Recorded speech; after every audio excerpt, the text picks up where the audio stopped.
So you're in the market for a 350Z. Well, you came to the right place because I've owned my Z for the last 7 years, and today I'm going to learn you a thing or two about this Nissan station wagon coupe hatchback 2-door drift wheel Supreme. I sort of went over some of this stuff in my how to build a 350Z video, so I'm going to try to keep some of these details a little more basic. But my car is a 2008 Nissan 350Z. Of course it's manual. This came with the HR motor opposed to the DE. The HR was only offered in the 07 and 08 models, where the DE was the 03 to 05s, and then if you get an 06 you can get the rev up. Each of these engines have their own pros and cons and range anywhere from 287 to 306 horsepower. So that all just depends on what you're looking to get yourself into mod and performance wise. My specific 350Z is a touring model. There's a few basic differences between each spec, but in specific, when this car was stock, it had power, leather, and heated seats. Obviously not anymore. It also has the limited slip differential, which is an essential upgrade in my opinion, as well as steering wheel controls, traction control, stability control, and a few other little features here and there. I could break down what the differences between all the different trim levels are in this video, but that would just take up way too much time, so I'll leave you guys to do your own research on that. Getting right into it, let's start with the practicality, because we are talking about a car that only comes with 2 seats, and I know that's a very surprising fact to some people who are just learning about Nissan Z cars. When you see these things on the street, it's not like somebody took the back seats out. Unless you plan to do aggressive interior mods, you're gonna have to live with the fact that you're only going to be able to carry one other passenger in this car. Besides that, the trunk to this car is actually connected straight through to the cabin, which you can see behind me, and there's actually a pretty decent amount of space back there. For reference, you can fit 2 sets of golf clubs. Now, there is a rear strut brace in the middle of this trunk, which was removed in the Nissan 370Zs. You should be able to fit most smaller items underneath it.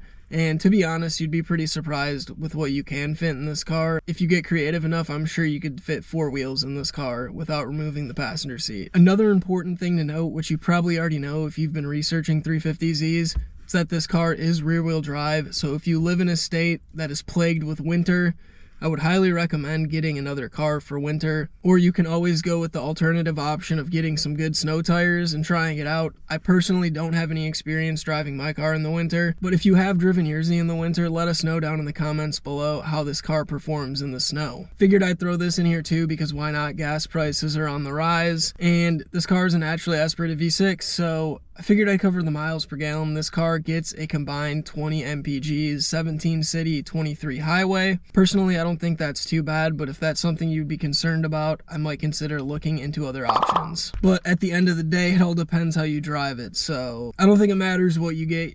Once you put an exhaust on your car, you're going to be ripping on it. Miles per gallon are going to be down, but the smiles are going to be up. So pick your poison. In my opinion, that should cover most of the main gripes when it comes to looking at getting yourself into a Nissan 350Z. So with that being said, let's start to cover some of the common problems that you should look out for when inspecting your potential new car. In general, yes, I would say that the Nissan 350Z is a highly reliable platform. The VQ35 motor is great in my opinion, yet doesn't make the most horsepower, but it's certainly not as finicky as other platforms out there. The most obvious one right off the start is high oil consumption. Not every car is going to have this issue. That seems to be more of a problem with the DE motors. If you get into an HR motor, you're less likely to have oil consumption issues. Next to be the window regulators. I actually have this issue. Driver's side window does not roll up and down all the time. Very common issue with these cars, but a simple and cheap fix. Clicking axles, also another cheap and simple fix. It's also not detrimental to the drivability of the car. You just have to deal with the noise.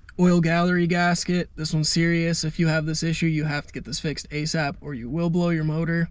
Grinding transmission, especially in colder temperatures when the car is not warmed up. Very, very common. I experience this all the time. Excessive tire wear. People report their tires going bad in as low as like 20 to 30,000 miles, which is just absurd. A set of tires, as long as you're driving normally, should last you 60, 70,000 miles. This would be caused by bad wheel bearings, so make sure you're checking wheel bearings and tires as well before you purchase your car. Another one would be camshaft sensor issues and throttle body issues, which is caused by carbon buildup. Pretty much breaking all this down, just make sure whoever owned the car before you was taking care of basic maintenance, and you really shouldn't have any major issues. VQ35s are pretty reliable, and it really shouldn't be blowing up on you for no reason unless it was highly neglected. That might sound like a lot of potential problems, but face it, you go on Google and you type in any car you want followed by common problems, and you're gonna get a plethora of issues that any car could have. But enough of that rubbish, let's get into my personal experience owning this car so that I could hopefully help you make your final decision on if you should own a 350Z or not. And if you made it this far in the video, I'd really appreciate it if you guys considered leaving a like and even subscribing. So when I got this car, it had 32,000 miles on it. Now it has just over 100,000, so I put just about 70,000 miles on this car in total. So I'd say I have a lot of experience to speak from. Through all the abuse I put on this car, I do have to say it has treated me very, very well, besides the plethora of dash lights, but I can't complain too much because those are a product of my own wrongdoings. Mods. Besides the dash lights, let's get into the actual problems I've had with this car. First problem I had actually ended up happening twice. This was the slave cylinder going bad,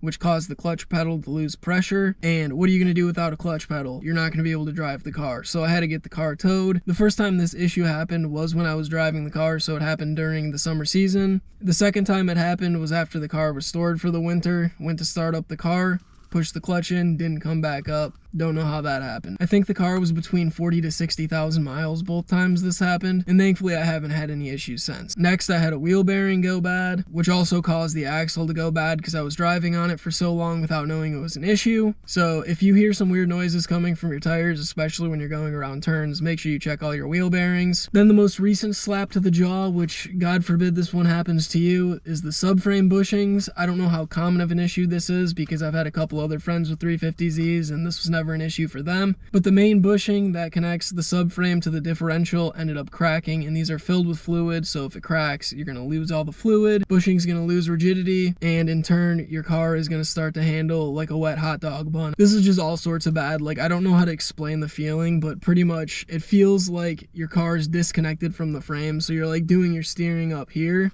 but the back end is like trailing it. It's a really odd sensation. It's not fun to drive with, and on top of that, when you hit bumps and stuff, you're gonna get clunking. It's just not fun. Just to permanently erase that problem, I replaced my bushings with ISR solid subframe bushings and differential bushings. I also talked about those a little bit in my how to build a 350Z video, so I'm not gonna touch any more on those, but that was the most recent issue I've had with the car, which was about 2 years ago. So other than oil changes every 3,000 to 5,000 miles, I'd say that this car has been more than reliable over the 70,000 miles I put on it. However, at just over 100,000 miles, the OEM clutch is starting to slip, which is to be expected. I guess that's another good thing to keep in mind if you're going to get into a manual 350Z. Check the mileage, find out if the clutch is original or not, go from there. Overall, I would say that this car is pretty reliable, at least in my case. You might know someone who's had different experiences with the VQ motor or Z chassis, but that just depends on the day of the week their car was built. Modability. Now I'm going to go turbo quick on this because I already have my video how to build a 350Z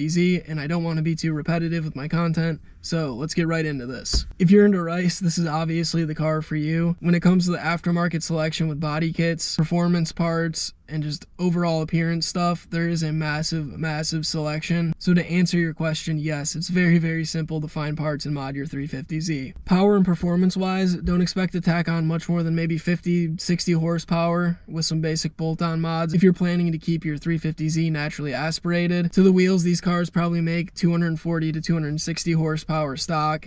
With mods, you could see them anywhere from 310 to 330, depending on if you have the HR or DE engine. Of course, you could go ahead and slap a turbo on this car. That depends. Again, do you want to go with the HR or the DE? Both are going to have their pros and cons when putting forced induction onto them. So again, don't want to make this video too long, so I'm going to leave you to do your own research on that, because I don't have any experience with that. My car is naturally aspirated. Ultimately, I love my 350Z. I think they're fun and reliable platforms. You can do pretty much anything you want with them, from autocross, drifting, time attack, canyon driving, regular street driving, and more. Just a very versatile car in my opinion. So to answer the question, do I recommend the Nissan 350Z? Short answer is yes, as long as you're not too worried about the lack of seats, space, maybe the winter and some snow. I highly recommend this car. Though if you're thinking of getting into one of these for your first car, I might not recommend it, just because I know the stupid things I would have done with this car when I was 16. But to each is their own, everyone's different. I mean, there's 12-year-olds out there who can drift FD cars, so who am I to tell you what you can and can't drive? So yeah, if you stuck around this long, please consider subscribing and leaving a like down below. And if you want to see some more 350Z content, check out these videos here. So they get out my way. Yeah, fast in my lane.